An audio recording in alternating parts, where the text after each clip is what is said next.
Hello and welcome back. In today's session, we will look at some of the S3 bucket properties provided by the S3 service. So once you create your buckets, let's go here and we'll create a new bucket for this example. And so let's just go and create this bucket. So when you create your bucket, each of this bucket provides you with certain properties that you can configure and you can customize the behavior of your S3 buckets. So here we have the S3 bucket that we created, and if you navigate to the properties over here, this is where you can see all the properties. So you have the bucket overview. So in which region you have created this bucket, what is the ARN, when this bucket was created. So the first property we have is your bucket versioning. Now, bucket versioning allows you to maintain multiple copies of your file. So let's say we will upload an object over here. So just for the sake of example, I'll upload this particular object, which is 25 MB in size. So let's wait for this to complete. So my object is uploaded. Now, again, if you let's say the same object, if you upload it once again, what happens is S3 will override the existing object. So basically, it will always maintain only one copy of the file, and if you're uploading the same file again and again and again, you're simply overwriting your existing file. If you don't want to do that, if you want to maintain multiple copies of your files, then you can enable versioning on your bucket, which will help you to maintain multiple copies or multiple versions of your object. So this will help you to preserve, retrieve, and restore your objects basically at any point you want. Easily recover from unintended user actions and application failures, and this is disabled by default. And once you enable it, you cannot disable it, it can only be suspended. So here you can see, so the times 11:55, close to that. Now, if you want to enable version, you can go to properties, and here you can edit this and you can enable it. Now once you enable it, you cannot disable it, you can only suspend it. There's no disable option for this, and click on save changes. And now when you upload the same object, so you can see this show versions over here. It will, if you click on that, it will show you multiple versions. So at this point I have only one version, but if I upload this once again, it will show me two versions of the same file. Okay, that's basically your version. Next, we have your tags. Now, tags can be used to add your metadata. So that's your key value pairs that you can add to your S3 bucket. So you can use this to keep track of your storage cost or organize your S3 buckets by making use of your key value pairs. You can also annotate your billing for the use that you're doing with your S3 buckets, and can also be used with your AWS cost allocation. So this is simply your metadata. So it follows your key value pair. So you can use a name, and let's say life cycle, and this will be production. Likewise, you can add more metadata, whatever you want. That's totally up to you. And you can use this to organize your buckets, and many more things can be done. Next, you have your encryption. Now, S3 supports your encryption. By default, your data is not encrypted. So here, if you see your default encryption, so they've started enabling your encryptions by default on your S3 buckets.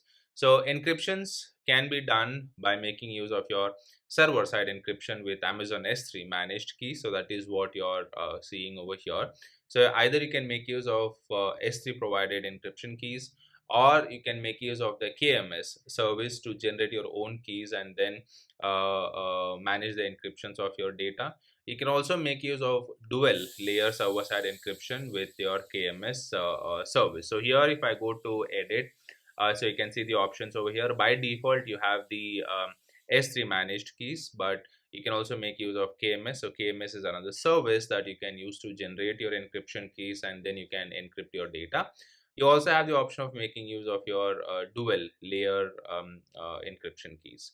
And then if you want to disable it, you can disable it, but that's where we can make use of your encryptions. Then we have your intelligent tiering archive. Now, intelligent tiering archive can be used to optimize the storage cost of your S3 bucket. So here you have it. Now, you can make use of this when you want to automatically move your data to the most cost effective access tier. So you're not sure which storage class you want to use, and if you want to automatically take care of that, you can make use of your intelligent tiering archive. So this is ideal when you have unknown data, or basically you're not sure which storage class you want to use, or what is your access pattern. If you're not sure on that, you can make use of this option, and there's no cost for this. You don't have to pay any money. So under this, what happens is your data will automatically transition from one storage class to other storage class, which will help you to save money in terms of your storage cost. So you can configure this, give it a name. Is it applicable to all the objects or any specific objects? Then you can give the prefix, and you can set the rules, and it will start automatically archiving your data or moving the data to different storage classes. Then you have your server access logging. Now, server access logging can be used when you want to record any request that's been made to your S3 bucket. So this will help you to capture the logs for the requests for your S3 bucket, and this can be useful in security and access audits. So in auditing the access to your S3 buckets, reviewing the security of your S3 buckets, that's where we can make use of this. And these logs, they are delivered on a best effort basis. But what that means is the completeness and the timeliness of the server logging is not guaranteed. So basically under this, there are chances that the request might not get logged, or there might be a delay on the logging of the request. You might also see duplicates of the request.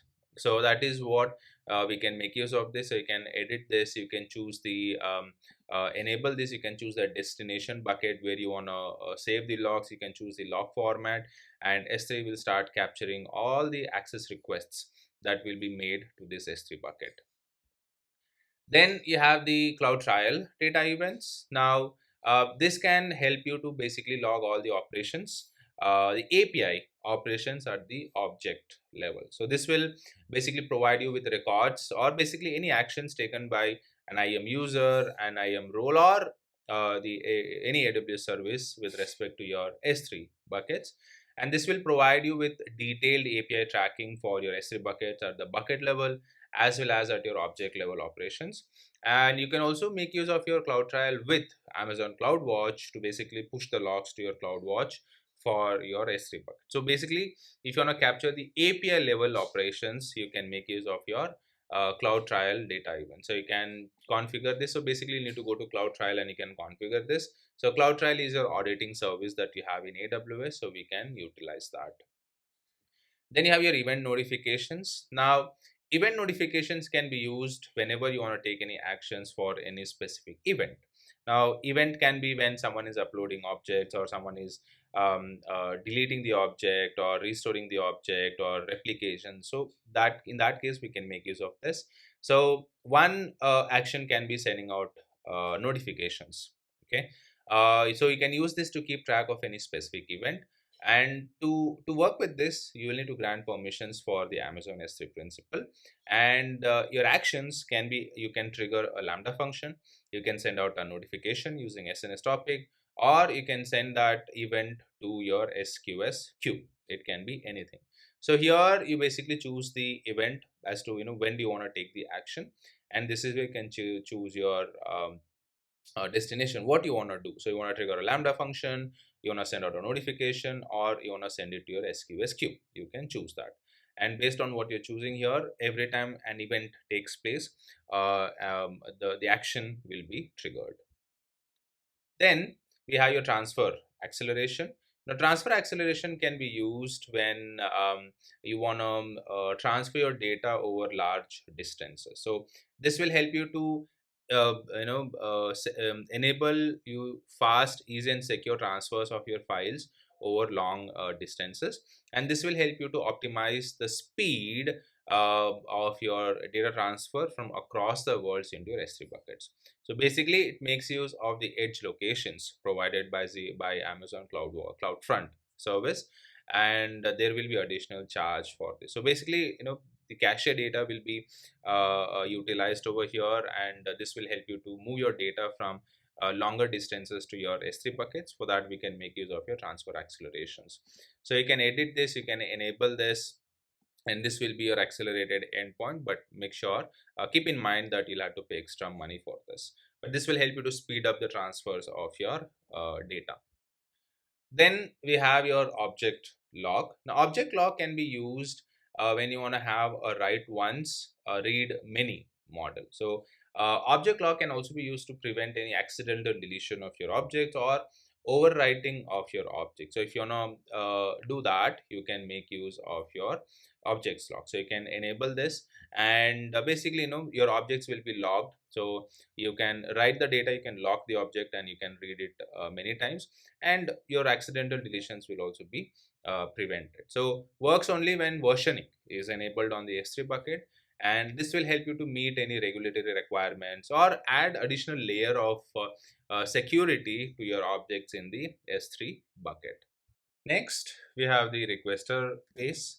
Now, requester pace can be used when you want the requester to pay for any request and data transfer cost. So, like, you have, let's say, users in your project or in some other company, and if they are requesting for the data, they will have to pay the cost for those requests, and the bucket owner will only pay for the data stored in that particular bucket. But for any other operations, the requester will have to pay money. So this can be used when you want to share the data with other people, but then you don't want to incur any charges for the operations that is being done on that S3 bucket.